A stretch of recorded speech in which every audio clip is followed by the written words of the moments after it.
मैं आज आपको एंजियोस्पर्म यानी कि पुष्पी पादपों में लैंगिक जनन से संबंधित सारी बातें मैं आपको बताऊंगा। इस तरह से याद करने से आपको एक तो प्रश्नों को जल्दी हल करने की क्षमता बढ़ेगी, साथ साथ आपको याद भी आसानी से होगा। ये वीडियो थोड़ा बड़ा होगा, जिससे कि आप पूरी अंतिम समय तक इसको देखना, जिससे कि आपको बहुत जल्दी याद होगा। ठीक है, देखिए इस तरह। और एक बात कहना चाहता हूँ, इस तरह से अगर आप पढ़ते हैं तो मेरा मानना यह है कि आपका रिजल्ट जो है अच्छा होगा। बीते दिनों का जो मेरा अनुभव है उनमें मैंने यही पाया है कि इस तरह से बच्चों का रिजल्ट हर वर्ष अच्छा होता है। ठीक है, तो आप इसलिए मैं आपको ये बात बता रहा हूँ। नंबर एक, पौधे के जननांग जो होते हैं ये पुंकेसर है, और पुंकेसर पुष्प का नर जननांग है। ये स्त्री केसर है, स्त्री केसर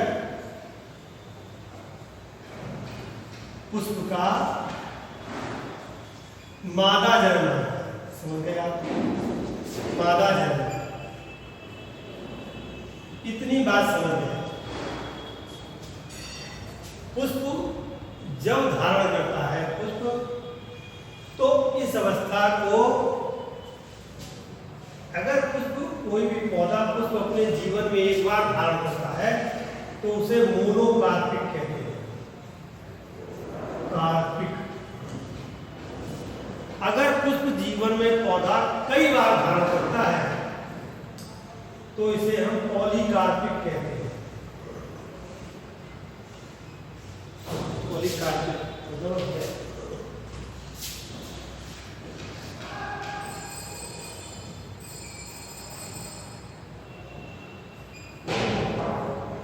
दोनों बात समझ। पुष्प जब धारण करता है तब पौधे में जो अवस्था होती है वह कहलाती है प्रजनक अवस्था। प्रजनक अवस्था, प्रजनक लैंगिक जनन करने वाले जीवों यानी पौधों में दो प्रजनक की आवश्यकता होती है। कैसे? दो प्रजनक, दो प्रजनक की आवश्यकता होती है।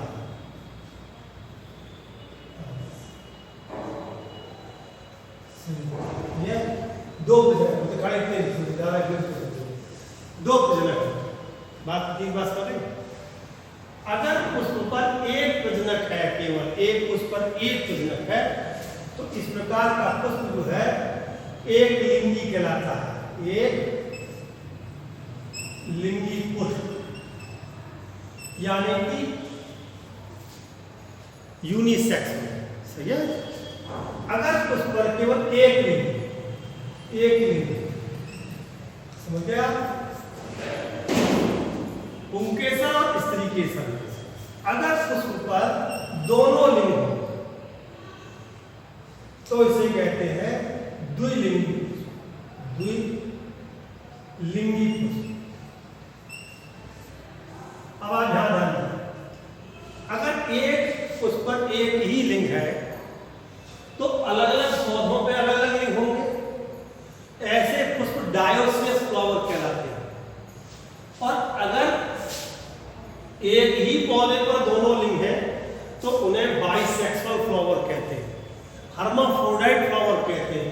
यानी द्विलिंगी में बाइसेक्सुअल शब्द आएगा और हर्माफ्रोडाइट आएगा। यानी कि बाइसेक्सुअल फ्लावर, और दूसरा वर्ड आया हर्माफ्रोडाइट।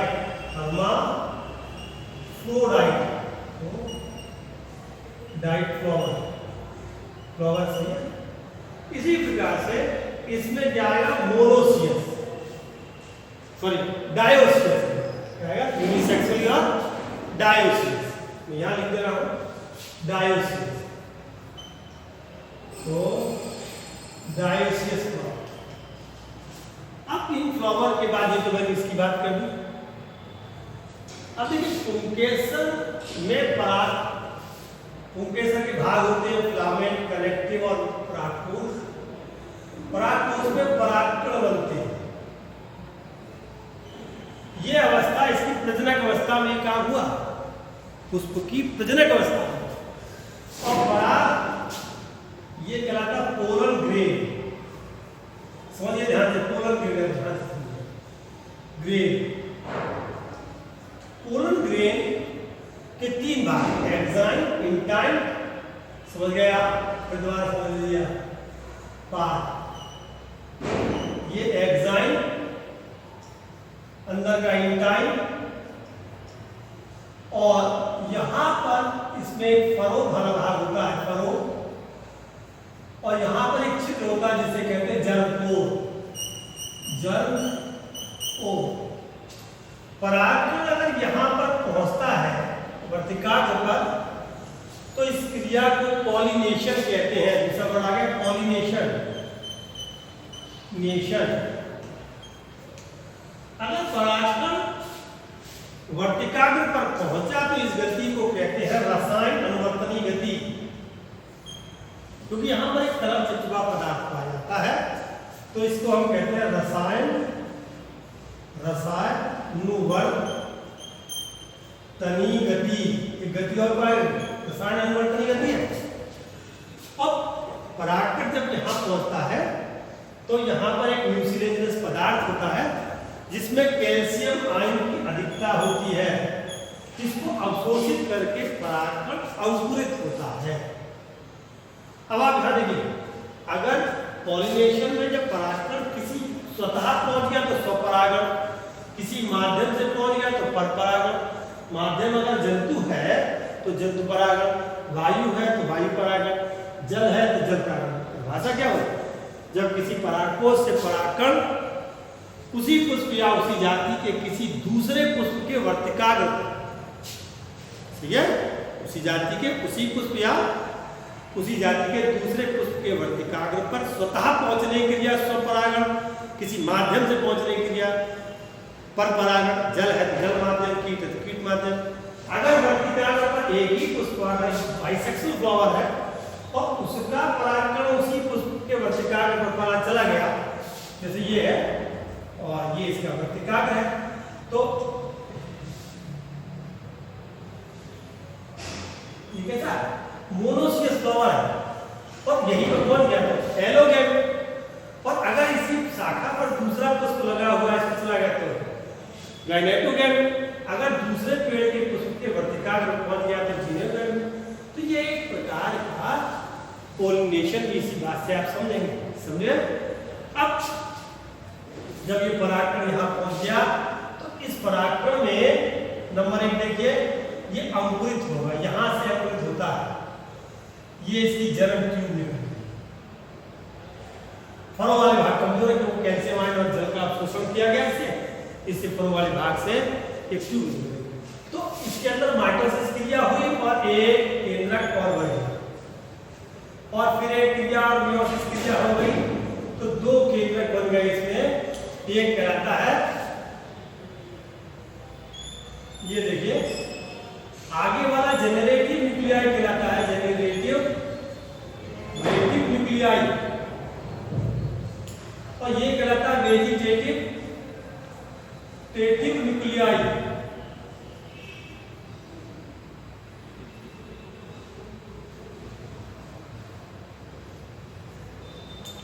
सही है, मेल गैमेट दोनों।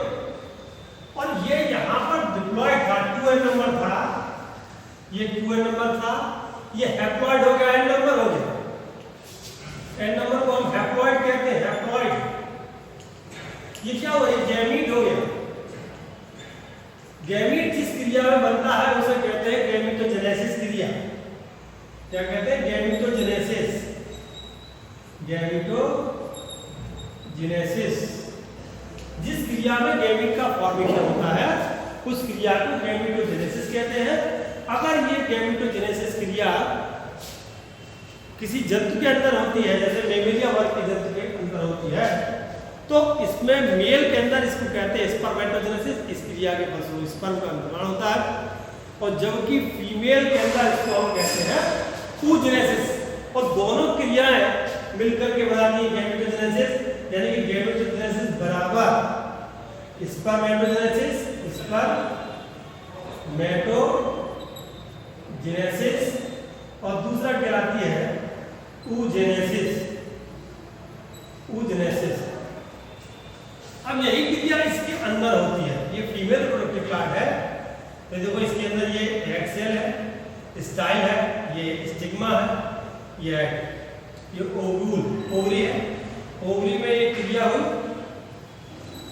पोलर सेल बने, ये एंटीपोडल सेल बना, फिर एक मियोसिस माइटोसिस हुआ एंटीपोडल सेल के साथ साथ। अब यहाँ पर 1 2 3, तो ये जो किनारे वाले बन गए इन्हें हम कहेंगे साइनर्जिड सेल, साइनर्जिड सेल, और इसको साइनर्जिड सेल कहेंगे।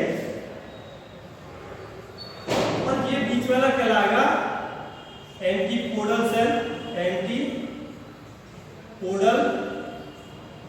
सेल।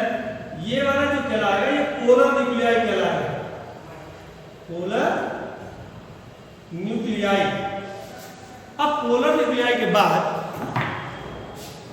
आप देखिए यहां पर इतनी बात की क्या होगा, डिप्लॉयड 2n नंबर से ये n नंबर हो गए, यानी गुणसूत्रों की संख्या आधी हो गई। अब देखिए यहां फर्टिलाइजेशन नहीं हुआ, अगर बिना निषेचन के यहां से अगर फल का निर्माण हो जाए यहां से, तो इसको हम कहते हैं अनिषेक बीजता, अनिषेक बीजता। अभी 2 प्रकार की हो, यहां पर n नंबर है तो यहां कहेंगे अगुणित, अगुणित, अगुणित, गुणित हैप्लॉइड, अनिषेक बीजता, बिना निषेचन के बीज का निर्माण हुआ। और यहां पर अगर बीज का निर्माण यहीं से हो जाए यहां अवस्था में, तो इसे हम कहेंगे द्विगुणित, द्विगुणित अनिषेक बीजता। अब इन दोनों बातों को बीज का निर्माण हुआ है। अब ये दोनों बातें जो है क्या कहलाती है, असंग जनन, असंग जनन। ये दोनों बातें क्या कहलाती है, असंग जनन क्रिया कहलाती है, सही है। और यहीं पर अगर बीज की जगह फल का निर्माण हो जाता तो हम कहते हैं अनिषेक, अनिषेक फलन, क्या कहते हैं हम, अनिषेक फलन। अब बात आती है इसकी बात यहां मैंने आपको बता दी। और देखिए अगर ये गैमीट यहां पर इससे मिलता तो मिलने का तरीका, ये गैमीट की जो पोलन ट्यूब है वो इस प्रकार से अंदर की ओर जाती है।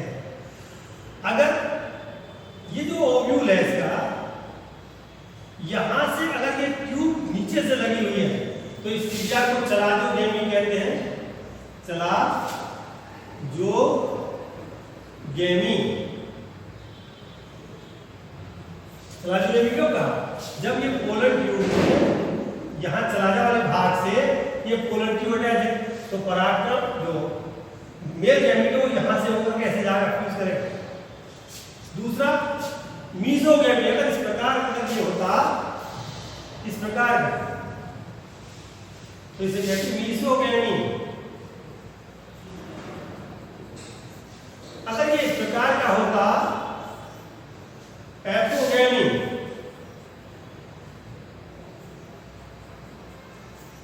अगर इसके बाद जब ये पोल ये गैमीट इसके साथ मिलता n + n बराबर 2n नंबर, n + n बराबर 2n नंबर, तो ये हो जाता निषेचन, निषेचन फर्टिलाइजेशन। अब निषेचन क्रिया से पहले ये मेल गैमीट और फीमेल गैमीट दोनों अलग अलग पौधे बने तो ये क्या हो गया? एन आइसोगेमी, एन आइसोगेमी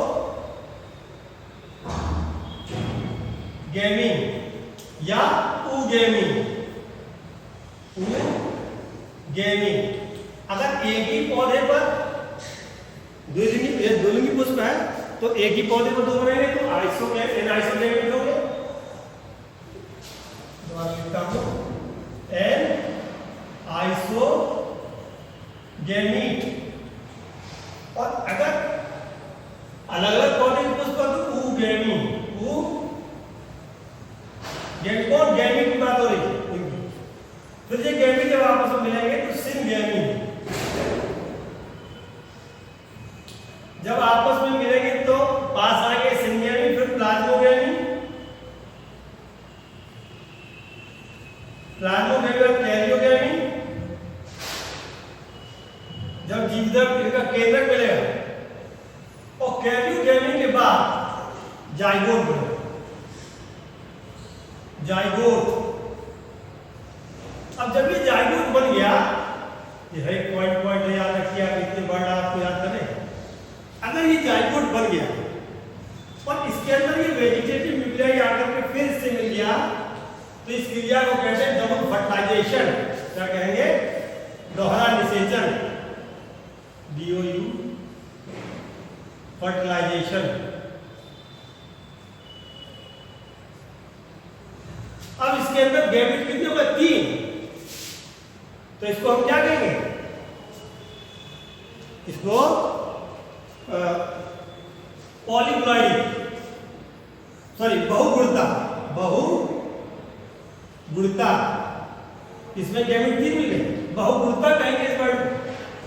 अब इसके अंदर बहुत सारे जाइगोट बन गए और जब जाइगोट बहुगुणता तो क्या बनेगा? जाइगोट ही बना। अगर जाइगोट से विभाजन हो जाए और कई एक जाइगोट बन जाए तो बहुभ्रूणता कहलाएगी, बहुभ्रूणता कहलाएगी। और बहुभ्रूणता के साथ साथ अगर इस जाइगोट की जगह इसके सहायक भाग इंटेगुमेंट जो है, बाइटेक्टिक होता है, और इंटेगुमेंट से अगर इसका बीज का निर्माण होता है तो इसको कहते हैं अपस्थानिक भ्रूणता, अपस्थानिक भ्रूणता। तो बहुभ्रूणता समझ गए, बहुभ्रूणता समझ गए, पॉलीम्ब्रोडिक समझ गए। अगर इसके अंदर अगर अब यहां पर निषेचित अंडाशय फल का निर्माण करता है तो अगर ये अंडाशय से निषेचित हुआ तो इससे अगर फल बना तो इसे हम कहेंगे सत्य फल, सत्य फल। इसके सहायक भाग सीपल, कीटन, थैलेमस, एंडोशियम अगर इनसे बनता है तो इसे हम कहते हैं असत्य फल। तो मैंने इतनी जुड़ी हुई बातें आपसे बताई, जनन से संबंधित सारे टॉपिक इसमें क्लियर हो गए। इतनी मुझे बात आपसे कहनी थी। और आप कैसे याद करते हैं तो सरलता होती है। धन्यवाद।